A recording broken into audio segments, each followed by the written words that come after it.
성탄절을 맞이하여서 하나님 앞에 예배하러 나오신 모든 성도님들에게 하나님의 은혜와 평강이 함께 하시기를 축원을 드립니다.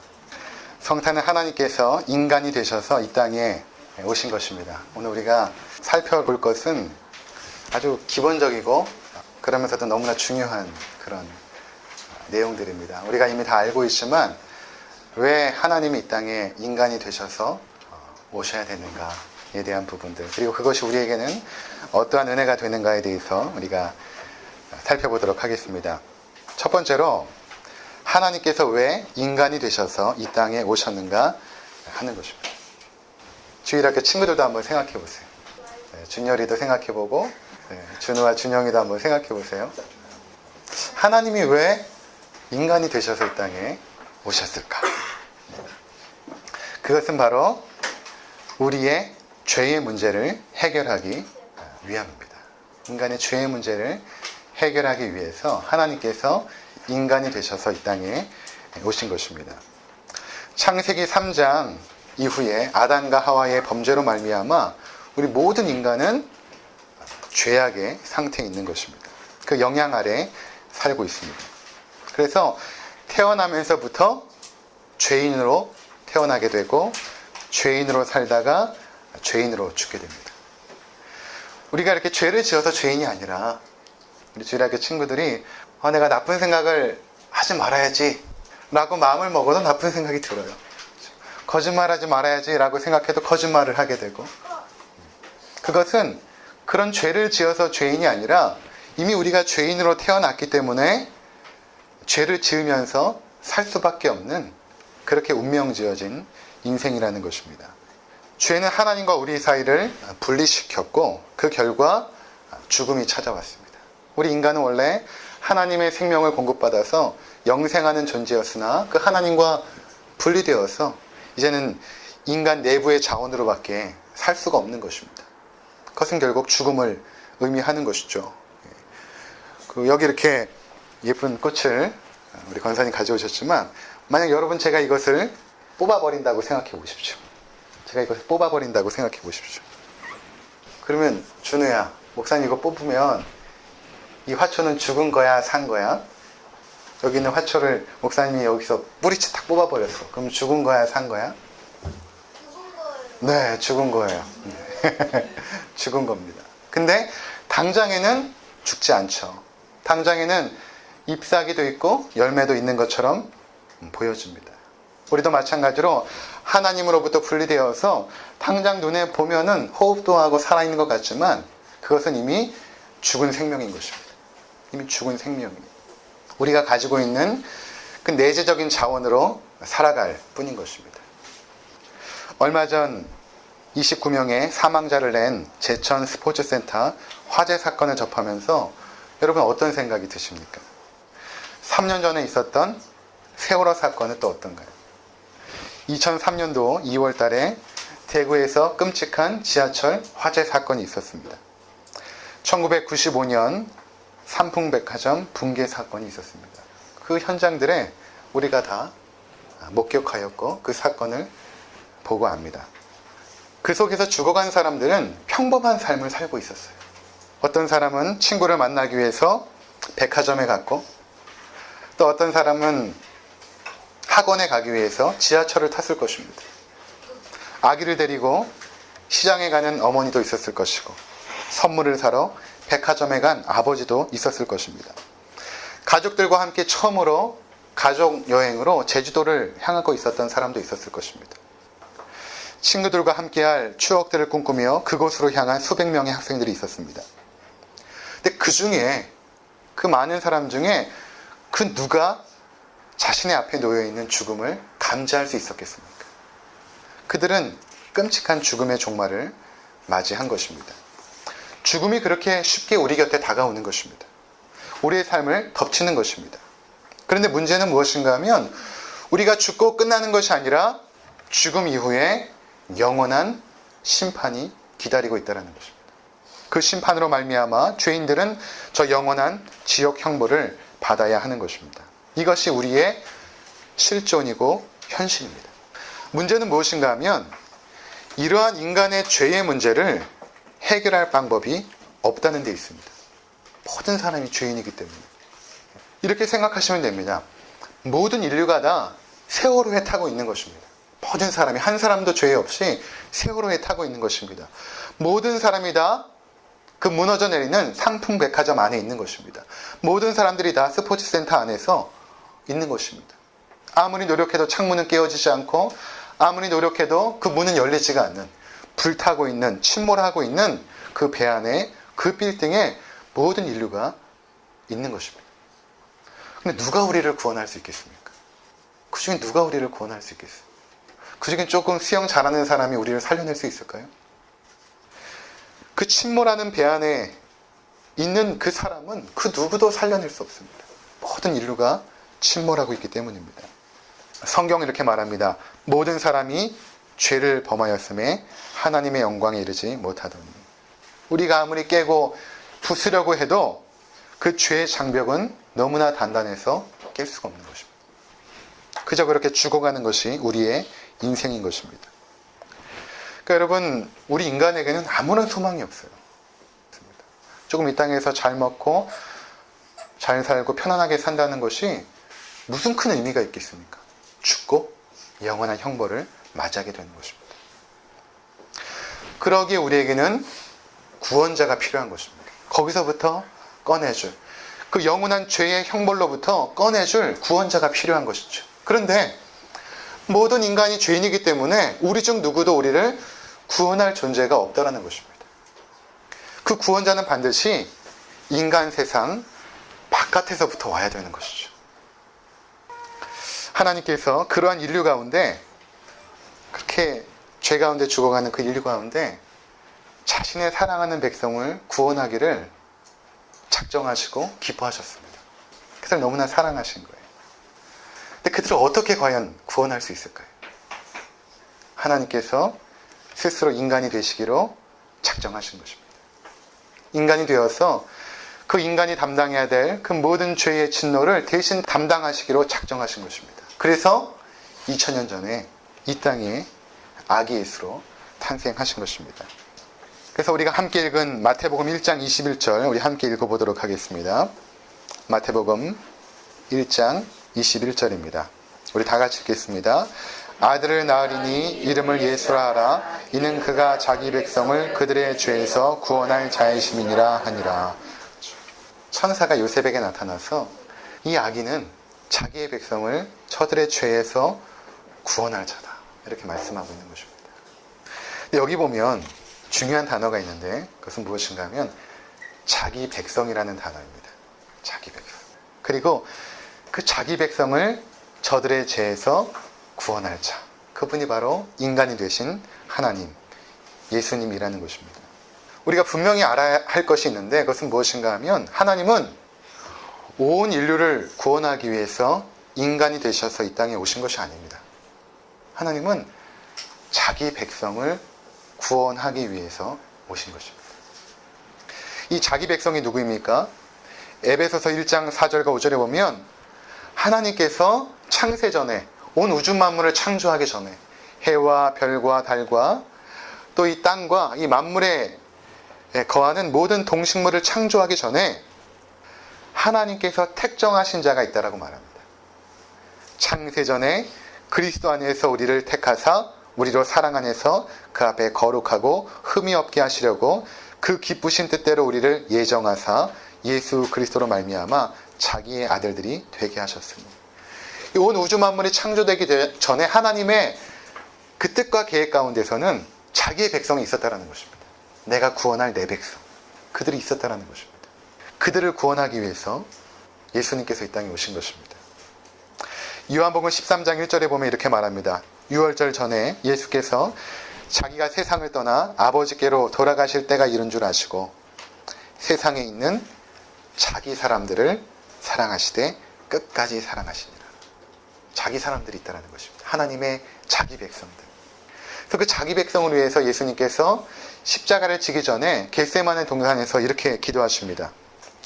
내가 그들을 위하여 비옵나니 내가 비옵는 것은 세상을 위함이 아니요.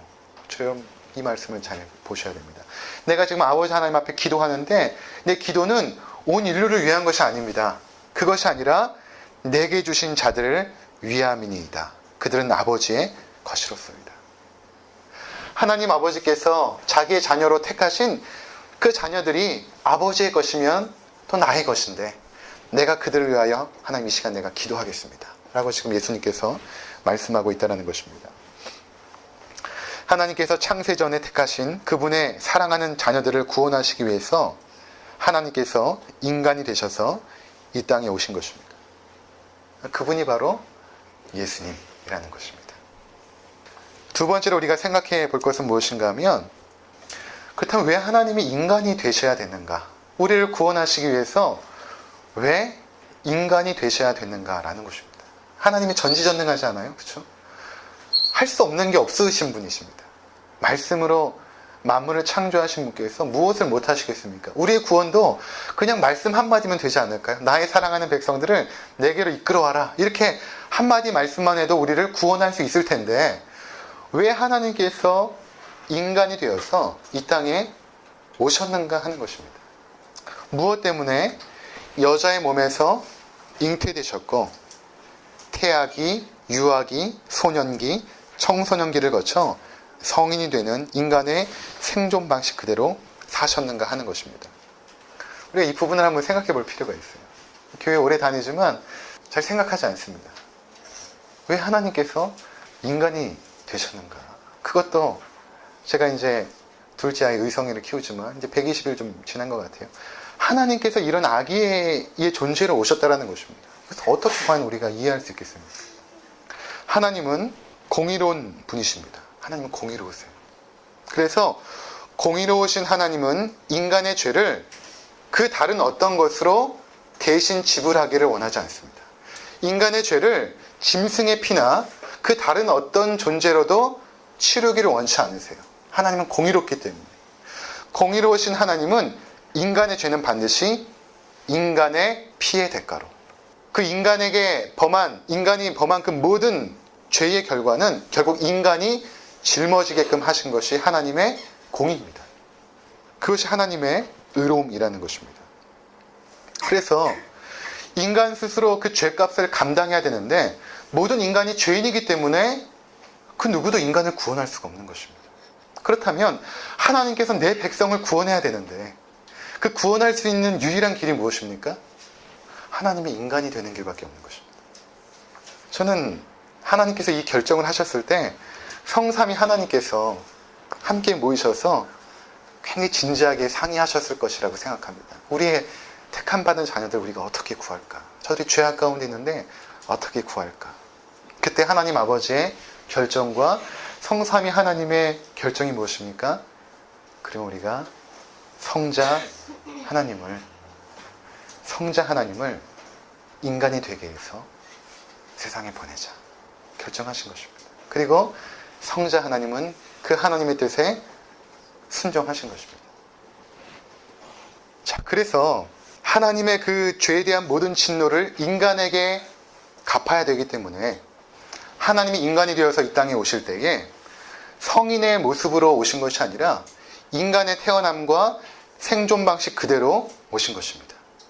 여자의 몸을 통해서 태어나게 하셨고 아기와 청소년기, 성인기를 거치게 하신 것입니다. 그런데 단 하나 다른 것이 있는데 그것은 바로 동정녀 마리아의 몸에서 태어난 것입니다.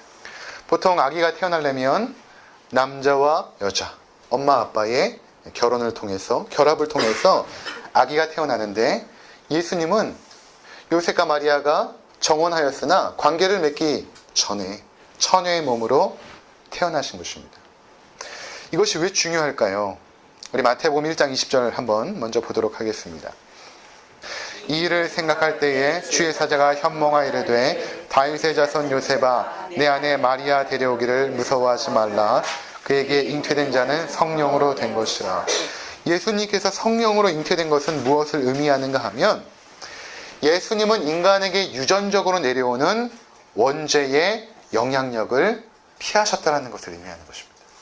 우리는 다 죄인으로 태어나야 되는데 예수님께서는 성령 하나님으로 말미암아 잉태되어서 그분의 능력과 그분의 어떠한 신비로운 능력으로 예수님께서 태어났기 때문에 예수님은 죄의 오염과 영향력을 피할 수 있었던 것입니다. 예수님은 무죄하신 분이신 것입니다. 인류 역사상 죄가 없는 단 한 명의 인간이 있다라고 말한다면 그것은 오직 예수님밖에 없는 것입니다. 이것이 왜 중요한가? 왜냐하면 인류의 죄를, 그분의 사랑받는 자녀들의 죄를 감당하기 위해서는 죄가 없어야 되기 때문입니다. 그래서 십자가에서 흘리신 예수님의 순결한 피가 죄인들의 죄를 사하는 속죄 제사가 될 수 있었던 것입니다. 그렇게 하기 위해서 처녀의 몸으로 잉태하신 것입니다. 세 번째는 이러한 성육신 사건이 우리에게 주시는 그 은혜입니다. 그것은 무엇인가 하면 그냥 오늘 중요한 내용일 것 같은데 하나님이 우리와 함께 하신다는 것입니다. 마태복음 1장 23절 우리 함께 읽어보도록 하겠습니다. 보라 처녀가 잉태하여 아들을 낳을 것이요 그 이름은 임마누엘이라 하리라 하셨으니 이를 번역한즉 하나님이 우리와 함께 계시다 함이라.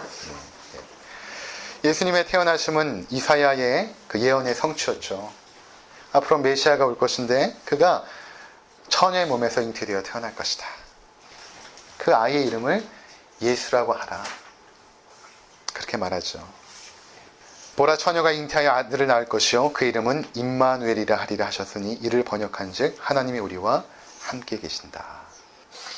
성육신 사건의 가장 큰 은혜는 하나님이 우리와 함께하기 위해서 이 땅에 오셨다는 것입니다. 인간이 되었어요. 그럼 정말로 사랑하는 사람이 있으면 어떻습니까? 같이 있고 싶죠. 정말 사랑하는 사람이 있으면 같이 있고 싶습니다. 같이 있고 싶고 손도 만져보고 싶고 안아보고 싶고 그렇지 않습니까? 정말 사랑하는데 우리는 우리를 사랑하사 구원하신 하나님의 은혜에 감격하며 살아가는 자들입니다. 물론 여전히 그 사랑이 미약하고 부족하지만 그래도 하나님을 사랑하며 살아가는 사람들입니다. 때로는 그 사랑이 너무나 벅차오를 때 이런 생각 한번 해보지 않았습니까? 내가 하나님을 너무나 사랑하고 예수 그리스도의 그 은혜를 너무나 감격하는데 이런 생각을 하는 것입니다. 주님 한 번만 만나봤으면, 내가 그 하나님 한 번만 봤으면, 내가 그 하나님의 손 한 번만 잡아봤으면, 그 하나님의 품에 한 번만이라도 안겨봤으면, 그런 생각 하지 않을까요? 너무나 사랑하니까. 그 하나님과 함께하고 싶은 간절한 열망이 있을 것입니다. 그런데 우리가 천국에 갔는데 그 하나님이 여전히 보이지 않고 손에 잡히지 않고 여전히 추상적이고 막연한 하나님이라면 얼마나 우리 마음이 아쉬울까요? 지금처럼 보이지 않고 만질 수 없는 하나님이라면. 그런데 놀라운 은혜는 뭐냐면 그 하나님이 우리와 똑같은 몸은 아니죠. 부활의 몸을 갖고 있다는 것입니다. 눈이 있고 코가 있고 입이 있고 몸이 있고 손이 있고 다리가 있고 그분의 손에는 못자국이 있고 그분의 옆구리에는 창자국이 있습니다. 그분을 만나게 된다는 것입니다. 하나님이 막연하지 않고 추상적이지 않고 우리가 안길 수 있고 만질 수 있고 함께할 수 있는 분으로 이 땅에 오신 것입니다. 그분이 바로 성자 예수 그리스도라는 것입니다. 요한복음 14장 8절과 9절에 보면 빌립이 이렇게 예수님께 요청합니다. 주여 아버지를 우리에게 좀 보여주십시오. 그러면 족하겠나이다. 그러니까 예수님께서 빌립에게 이렇게 말합니다. 내가 이렇게 너희와 함께 오랫동안 있었는데 너는 왜 나를 알지 못하느냐? 나를 본 자는 곧 아버지를 본 것이니라. 이렇게 말씀하십니다. 예수님을 볼 때 그 하나님을 우리가 보는 것입니다. 성자 예수 그리스도. 그분이 바로 하나님이시라는 것입니다. 그래서 그 부활의 몸을 입고 나타나신 그 예수님 앞에 도마가 처음엔 믿지 않았죠. 내가 그분의 못자국 난 손에 손가락을 넣어보고 창자국 난 옆구리에 손가락을 넣어보지 않은 이상 난 예수님의 부활을 믿지 못하겠다라고 말하죠. 근데 그 도마 앞에 예수님께서 부활의 육신을 입고 나타나십니다. 그때 도마가 그 발 앞에 엎드려 이렇게 고백을 합니다. 나의 주님이시요 나의 하나님이십니다. 그분의 손을 아마 만졌을 것입니다. 지금도 예수님은 부활의 몸을 가지고 하나님 우편에 앉아 계십니다. 그리고 이제 곧 있으면 우리를 데리러 오실 것입니다. 그때 우리는 인간이 되신 하나님을 보게 될 거예요. 놀랍지 않습니까? 임마누엘로 우리와 함께 하신 하나님을 보게 될 것입니다. 그분의 얼굴을 보게 될 것이고, 그분의 손을 만지게 될 것이고, 그분의 품에 안기게 될 것입니다. 그래서 요한계시록 21장 4절에 보면 이제 새 하늘과 새 땅이 이제 하늘에서 내려오는 장면을 요한이 보는데 이렇게 말씀합니다. 하나님이 우리와 함께 계셔서, 하나님이 우리와 함께 계셔서 우리의 눈물을 그 눈에서 닦아주실 것이라. 하나님이 어떻게 우리와 함께 계십니까? 부활의 육신을 입고, 우리도 그때는 부활의 몸 아니겠습니까? 그 부활의 육신을 입은 그 하나님께서 예수님이시죠. 그 성자 예수님께서 우리 눈의 눈물을 닦아주신다는 것은 무엇입니까? 그분의 손으로 우리 눈물을 닦아주신다는 거예요. 그 못자국 난 손으로 우리의 눈물을 닦아주시는 것입니다. 우리에게 가장 큰 축복은 바로 임마누엘의 축복입니다. 하나님이 우리와 함께 계시는 축복입니다. 그분은 영으로 손에 잡히지 않고 막연한 추상적인 존재로 계신 것이 아니라 우리와 같은 육신을 입고 계신 것입니다. 그런데 이제 우리에겐 이게 큰 은혜가 되는데 하나님 편에서 한번 생각을 해봤으면 좋겠습니다. 하나님 편에서 생각해보면 그것처럼 자기를 비하시키고 낮아지신 것은 없습니다. 어떻게 내가 사랑하는 사람과 함께 있기 위해서 그렇게 낮아지는 존재가 세상에 어디 있을 수 있겠습니까? 어떻게 사랑한다고 시공간을 초월하신 하나님이 시공간의 제약 속으로 들어올 수 있습니까? 그리고 인간의 생존 방식을 취할 수 있습니까? 어떻게 그런 사랑이 가능한가 하는 것입니다. 그래서 이 사랑은 우리가 아무리 이해하려고 해도 이해되지 않는 신비입니다. 하나님이 인간이 되신 그 사랑은 이해할 수 없는 신비예요. 그저 우리가 할 수 있는 것은 그 하나님을 찬양하는 것입니다. 그 사랑을 이해할 수 없으니까 찬양하는 것뿐입니다. 빌립보서 2장 6절과 11절의 내용은 바울이 빌립보 성도들에게 편지를 보내면서 너희가 이 마음을 좀 가졌으면 좋겠다라고 말할 때에 그가 썼던 그 내용이 뭐냐면 그 당시 초대교회에서 이렇게 예배 드릴 때 함께 읽었던 성시, 함께 만들어서 읽었겠죠. 때로는 그것을 찬양으로 불렀겠죠. 그 내용을 이제 씁니다. 그게 이런 내용입니다. 그는 근본 하나님의 본체시나 예수님을 말합니다. 예수님은 하나님과 본체시나 하나님과 동등됨을 취할 것으로 여기지 아니하시고 오히려 자기를 비워 종의 형체를 가지사 사람들과 같이 되셨고 사람의 모양으로 나타나사 자기를 낮추시고 죽기까지 복종하셨으니 곧 십자가에 죽으심이라. 이러므로 하나님이 그를 지극히 높여 모든 이름 위에 뛰어난 이름을 주사 하늘에 있는 자들과 땅에 있는 자들과 땅 아래에 있는 자들로 모든 무릎을 예수의 이름에 꿇게 하시고 모든 입으로 예수 그리스도를 주라 시인하여 하나님 아버지께 영광을 돌리게 하셨느니라. 이게 초대교회 성도들의 찬양의 고백이며 간증이었던 것입니다. 그 예수님을 찬양한 거예요. 그 높고 높은 보좌를 버리고 인간이 되신 그 예수 그리스도. 우린 이런 하나님의 사랑을 이해할 수 없습니다. 어떻게 자기 백성을 향한 사랑 때문에 인간이 되실 수가 있는가 이해할 수가 없는 것입니다.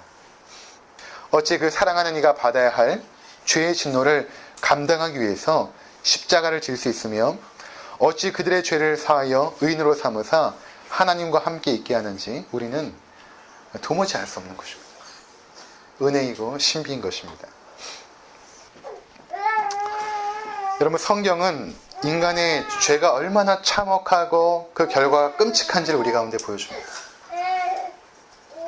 그리고 또 한편에서는 그 죄인을 너무나 사랑한 나머지 그 하나님의 사랑이 너무나 폭발할 듯 불일 듯 일어나서 그 사랑하는 자기 백성을 위해서 인간이 되어서 이 땅에 오시는 그 하나님의 열심과 그 사랑을 너무나 극명하게 보여주죠.